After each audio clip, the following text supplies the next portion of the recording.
Assalamualaikum warahmatullahi wabarakatuh. Selamat datang di channel YouTube Renovalia, tempatnya belajar kimia itu asik.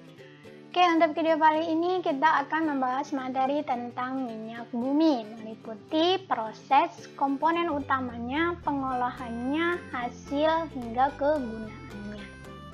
Sebelum lanjut, jangan lupa subscribe dan aktifkan loncengnya ya, biar kalian gak ketinggalan video terbaru dari saya. Karena di channel ini saya banyak bahas materi tentang kimia mulai dari kelas 10, 11, dan 12 seperti video ini.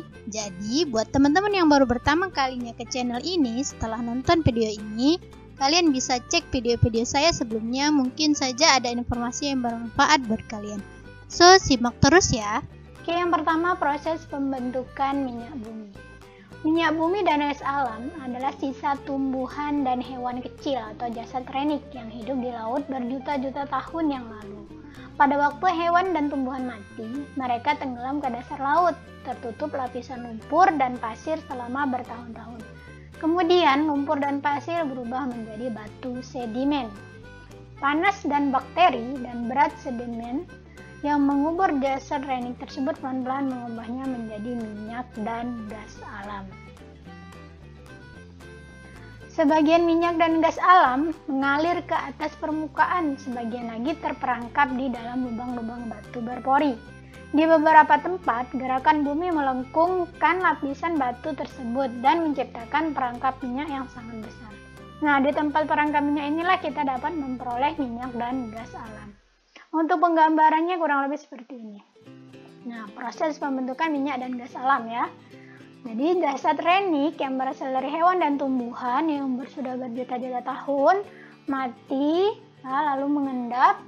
Nah, terbentuklah lapisan sedimen, pengembur minyak dan gas, ya, dimasukkan. Lalu sini terdapat tempat perangkap minyak dan gas alam. Nah, komponen utama minyak bumi yang baru keluar itu dari pengeboran merupakan minyak mentah yang kental berwarna hitam. Nah, minyak mentah itu merupakan campuran dari berbagai macam senyawa yang di dalamnya sebagian besar merupakan senyawa hidrokarbon seperti alkana, sikloalkana, dan hidrokarbon aromatik, serta terdapat senyawa-senyawa lain. Nah, senyawa alkana yang terdapat dalam minyak bumi ada yang memiliki rantai karbon lurus, ada juga yang bercabang. Nah, untuk yang lurus itu adalah N-butana dan N-heptana. Sedangkan yang bercabang adalah 2,2,4 trimetilpentana atau istilah lainnya atau nama lainnya adalah isooktana. Untuk struktur alkana yang terdapat di minyak bumi itu seperti ini ya, N-butana. Kita sudah pelajari tentang senyawa alkana, N-heptana, dan isooktana atau 2,2,4 trimetilpentana. Dalam minyak bumi, senyawa yang paling banyak ditemukan itu adalah senyawa hidrokarbon dengan rantai lurus. Itu lebih banyak ditemui.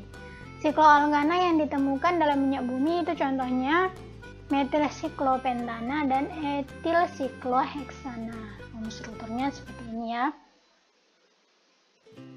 Nah, senyawa hidrokarbon aromatik. Nah, ini ya tadi komponen utamanya diantaranya adalah senyawa hidrokarbon aromatik. Yang paling sederhana terdapat pada minyak bumi adalah benzena dan metilbenzena. Strukturnya seperti ini.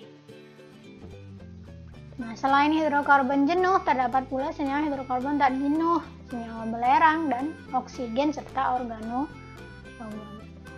Itu tadi komponen utama minyak bumi. Lalu selanjutnya adalah pengolahan minyak bumi. Minyak bumi yang dihasilkan dari pengeboran itu tidak dapat langsung digunakan, tapi harus melalui proses destilasi bertingkat terlebih dahulu. Pada destilasi bertingkat, pemisahan itu terjadi berdasarkan perbedaan titik didih berbagai hidrokarbon senyawa yang terdapat dalam minyak bumi. Jadi konsep pemisahan minyak bumi ini dengan konsep perbedaan titik didih ya, dengan cara destilasi bertingkat. Nah, di sini seperti ini penggambaran proses destilasi bertingkat. Jadi minyak mentah dimasukkan lalu dipanaskan atau dibakar ya, sehingga nanti di sini kan terdapat banyak senyawa yang terkandung ya, seperti yang sudah kita bahas tadi, senyawa-senyawa yang terkandung dalamnya. Maka itu akan kita pisahkan dengan konsep destilasi bertingkat. Jadi nanti ketika dipanaskan, maka Yang titik didihnya lebih rendah akan lebih dahulu menguap menjadi gas lalu kita tampung. Nah, begitupun seterusnya ya.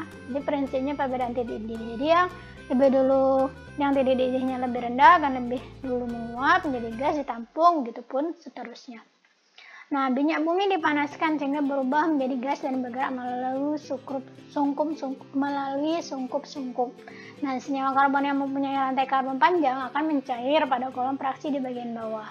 Sedangkan senyawa karbon yang rantai karbonnya lebih pendek akan terus ke atas. Nah, jadi yang titik didihnya lebih rendah akan lebih dahulu mendidih menjadi uap. Akibatnya, komponen-komponen minyak bumi itu akan dapat dipisahkan melalui kolom-kolom berfraksi. Nah, masing-masing fraksi minyak bumi yang telah dipisahkan satu sama lain segera mengalami proses desulfurisasi.